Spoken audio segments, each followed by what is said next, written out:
Good afternoon. Happy Wednesday. I am getting on later than usual because I just spent over an hour fighting with my toddler to take a nap. He is in a mood today, so nap time took a lot longer than usual, which is okay. I'm still here. I'm still showing up. We're still going to get to the book study. So this week I actually decided to do chapter 4 and chapter 5 because although chapter 4 was very long, she shares a lot of her personal stories in it. And so I felt like we could kind of just take that chunk out and then you can just catch up on it when you read the book and see her story. So I'll kind of allude to them. I'll kind of share a little bit about them.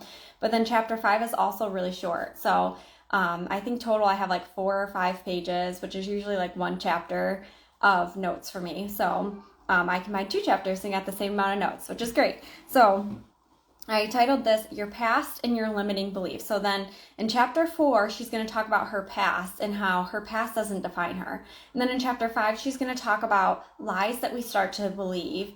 And that whole next section is going through all of the lies that we tell ourselves and how we believe them. So starting right off in chapter 4, she says, just because your past didn't turn out how you wanted it to, it doesn't mean that your future can't be better than you ever imagined. And that's a quote that she shares from an unknown author. And it just really just segues right perfectly into what she talks about in this chapter. So on page 73, she says, part of our journey is learning to believe we all have greatness inside of ourselves. And then she says, we believe other people have special talents and gifts, but not us. We believe success is something that happens to other people, but not us. But it's never too late to see your own greatness and learn to embrace it. It's what we were created for. And I love that she says it's what we were created for because I know I talk a lot about other books that I'm reading through these chapters, but it's so wonderful, I guess. Like, it's so great to see how they all kind of flow together. And so in another book I'm reading, it's talking about, it's what we're created for. So God gives us dreams and desires. He doesn't need us. He doesn't need us to fulfill his purpose. He can do all he wants on his own, but he creates us so we can be a part of his mission. So we can further his kingdom here on earth because he loves that connection with us. And so the dreams that he puts in our hearts are to bring us closer to him and ultimately bring those around us closer to him as well. And so we're created for a purpose, on purpose. And it's not that somebody's better than us. It's not that somebody has special talents or is, more likable than us. Like, we're all created specifically for a purpose. And maybe their purpose is different than yours. It doesn't mean you're any less worthy or you're any less desirable or any less special in God's eyes because he created us equally and all for a very specific purpose. So on page 74, your past and your mistakes don't define you. Where you come from doesn't have to determine where you're going. Your past can only hold you back if you live there. And so the idea of your past can only hold you back if you live there. You take that into account and you say, like, yes, I was hurt in the past, or yes, this happened in the past, and it was awful, it was terrible, I didn't like it, but I'm not going to dwell on it. I'm going to move forward. And you know what? Maybe that past relationship, maybe that past friendship, maybe that past employer or, work environment or whatever it was, maybe that was something that, I was clinging to and I really loved it there. I really enjoyed it, but God's protecting me. He's moving me forward to something greater, to something better. And so don't hold on to the past. Move forward and allow yourself the joy of seeing what God has for you in the future. And so here she starts to share a story about when she was 14 years old. She started to look for love and attention with the wrong crowd in school. As she got older, once she graduated high school, she fell back into the same routines and got into like a secret relationship with like employee of hers. And she said it really kind of spiraled her back to all of the wrong decisions in her past. She held so close to her past that she was looking for love and attention as she got older in the same ways. And she realized that and had to change her mindset and had to turn herself around and say, you know what, I have to move forward. And so she didn't let that hold her back. And she says, we will never attract or keep more in our life or in relationships than what we believe we're worthy of.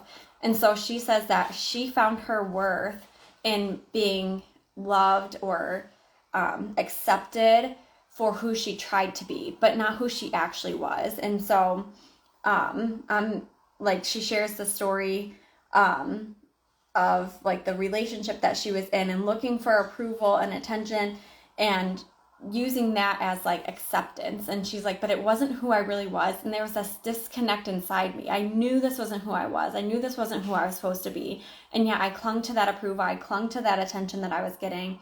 And I allowed myself to get caught up in all of this love and affection and attention instead of actually pushing it aside and saying, you know what?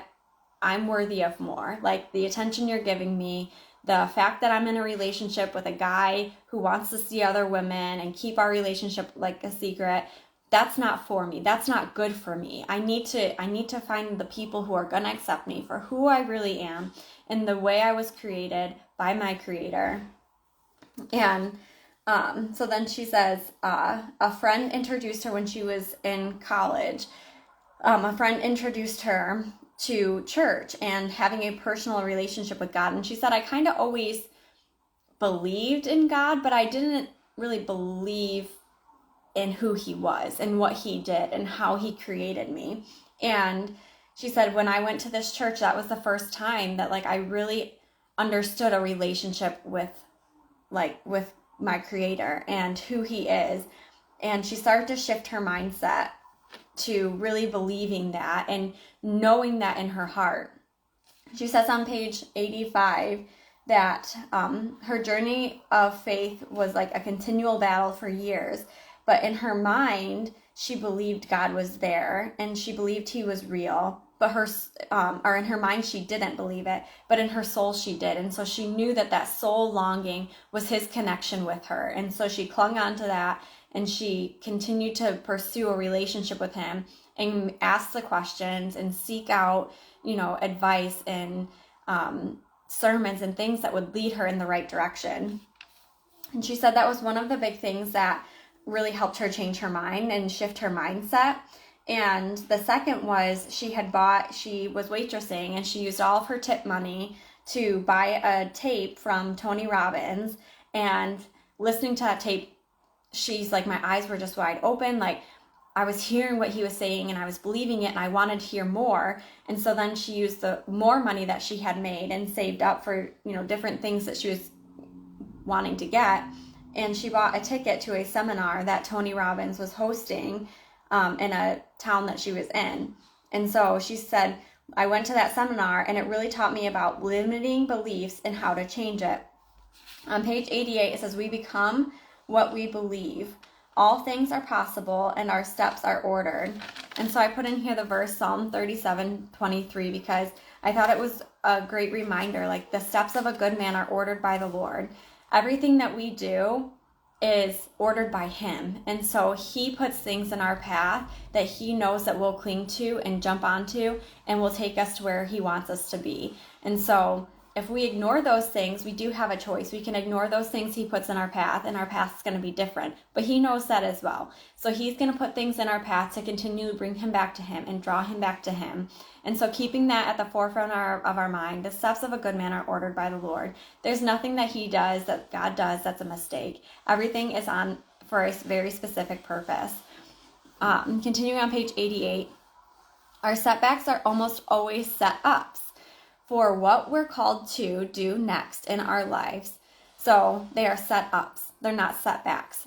If you hit a roadblock and you're like, oh, I don't know why this is there. It doesn't make any sense why I'm being stopped here or why there's pushback or why people don't believe in me. It's a setup because he's preparing you for what's to come in the future. And I was just talking with somebody about this because I'm like, I'm putting in all the effort. I'm doing all the right things.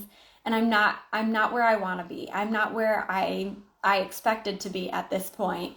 And it's a reminder to myself that, yes, we have these setbacks, but really what's happening is God's preparing me right now for whatever's coming in the future. And so I don't know what that's going to look like. I don't know how long it's going to take to get there.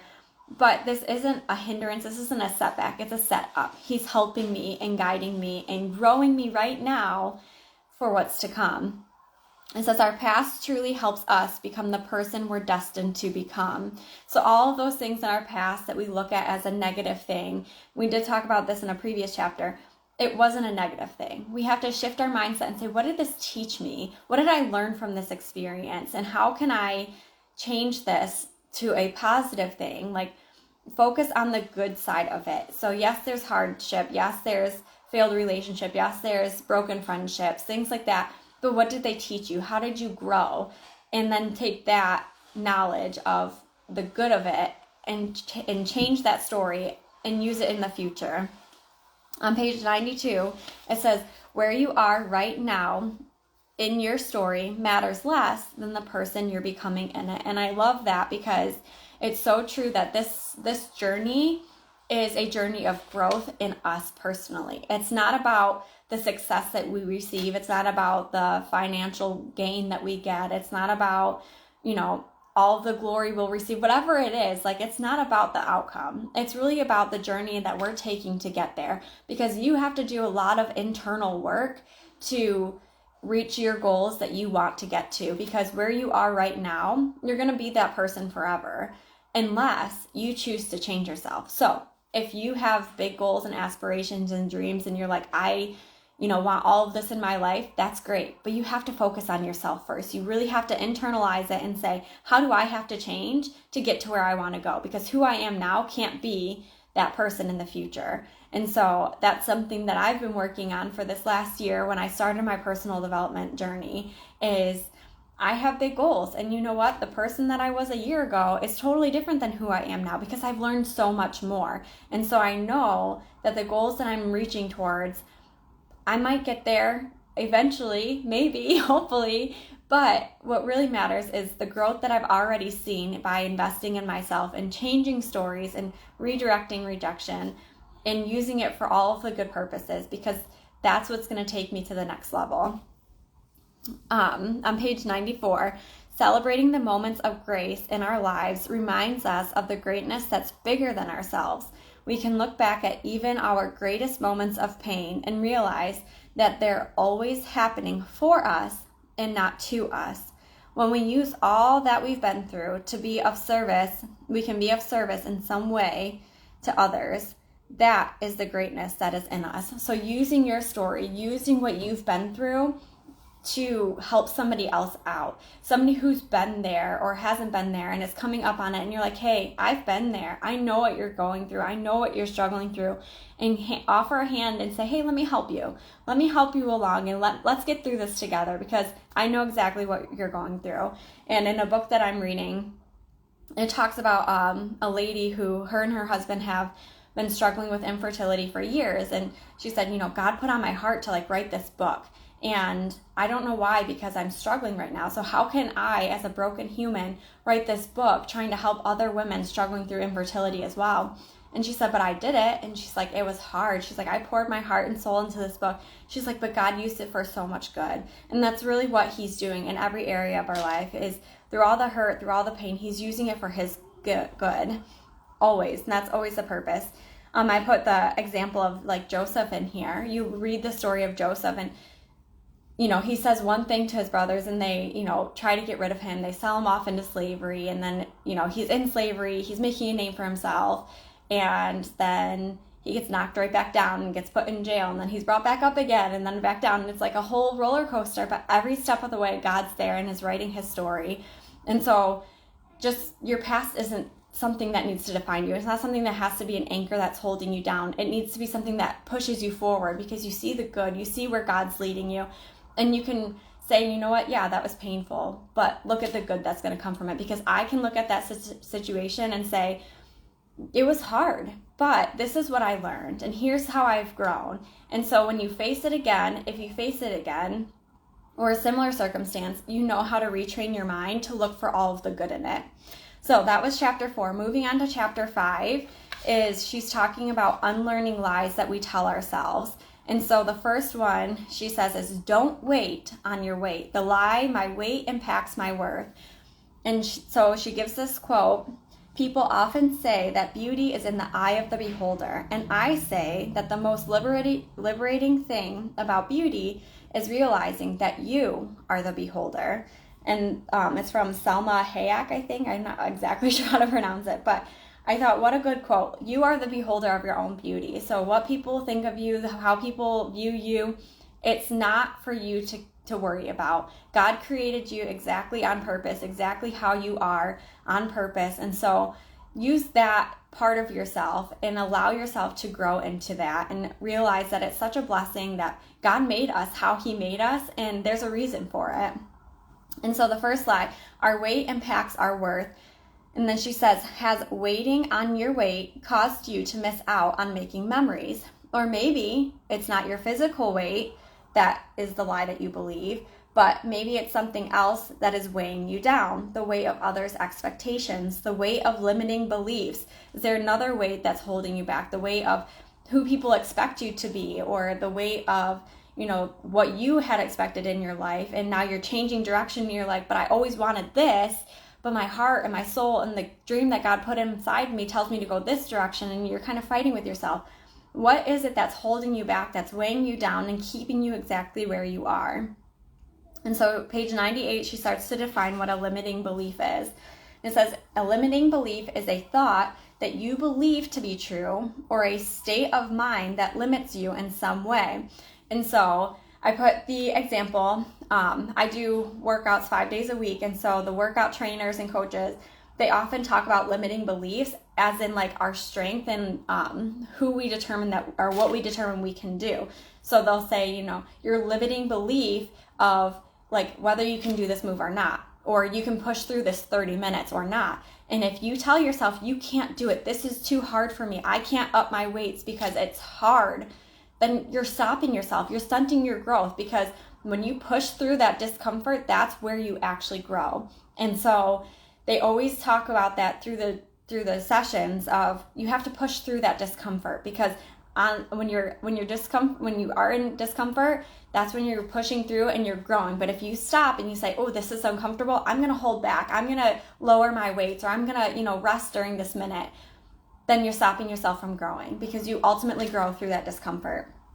On page 98, it says, limiting beliefs often hold us back, keep us stuck, and fill our minds with fear and self-doubt. While we believe them to be true, they can often be completely made up stories we tell ourselves.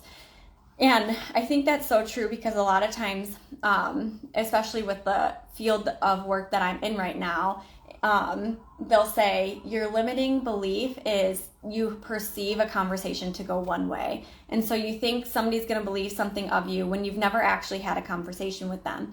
And so your fear of rejection, your fear of being told no, is what's stopping you from reaching out in the first place. But then they'll say, so how many times has this actually happened? And you have to think about it. Like, has this ever actually happened? Probably not. It probably hasn't ever happened. But in my mind, I made up this story that this is exactly how this conversation is going to go. And so I hold back and I'm like, I can't say something, or I can't do this, or I can't do that. Can't pursue my dreams and my passions and my goals because of how it's going to be perceived. And that's limiting belief. That's stopping me. It's stopping you from doing exactly what you're called to do because of that fear that's holding us back. And we talk about that in chapter 2, and redefining fear and rejection and relabeling it and actually going at it like headstrong and saying, I'm going to push through this because I might face fear and rejection, but I know how to redefine it and I know how to allow it to let me move forward.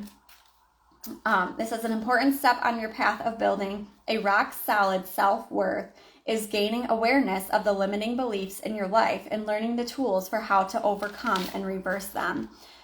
And then continuing on, she says, identifying, overcoming, and replacing your limiting belief can be difficult work, and it can also be your life's greatest work. What will you miss out on if you don't let go of limiting beliefs? Will you miss out on adventures, memories, friendships, connection, joy, relationships, whatever it is?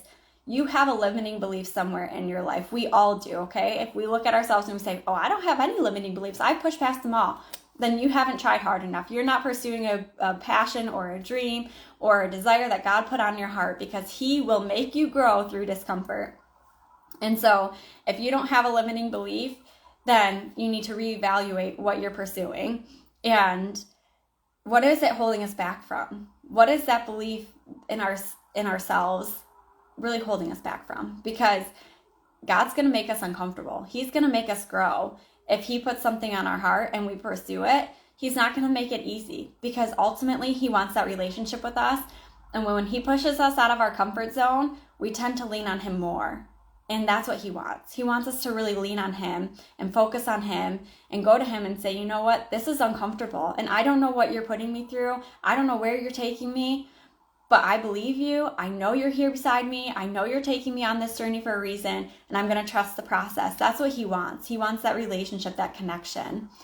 So ending on page 101, our thoughts can get very loud, telling us lies all day long in the form of limiting beliefs.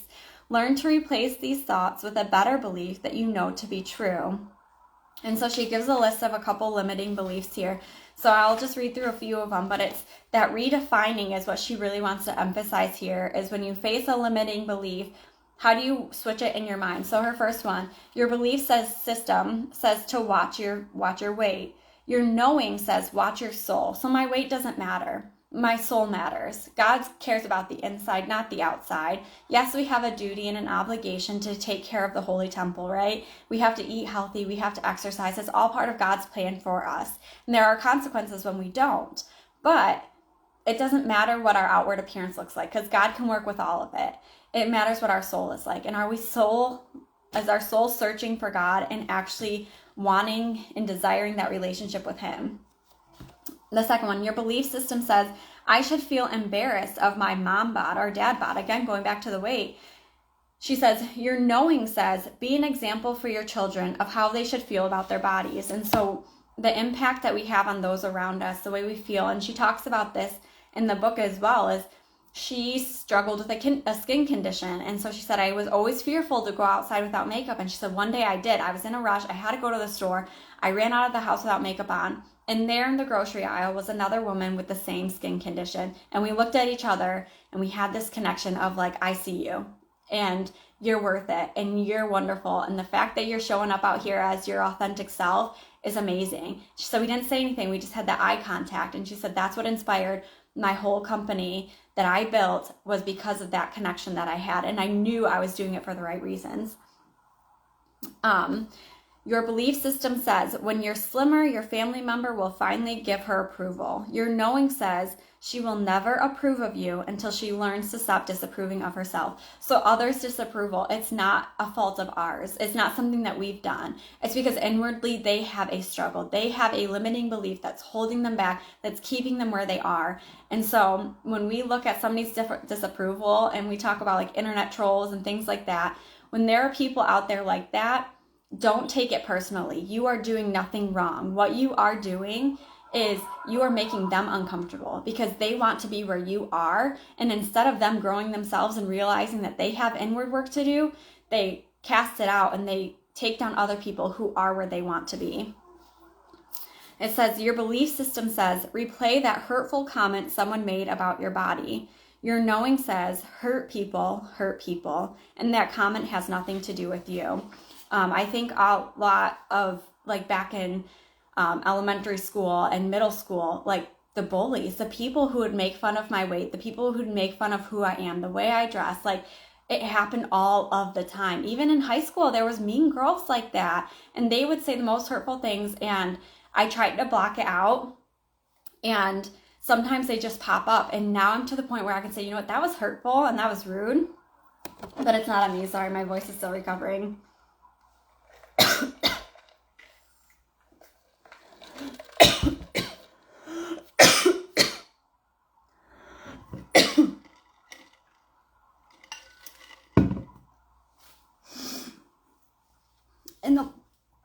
So sorry.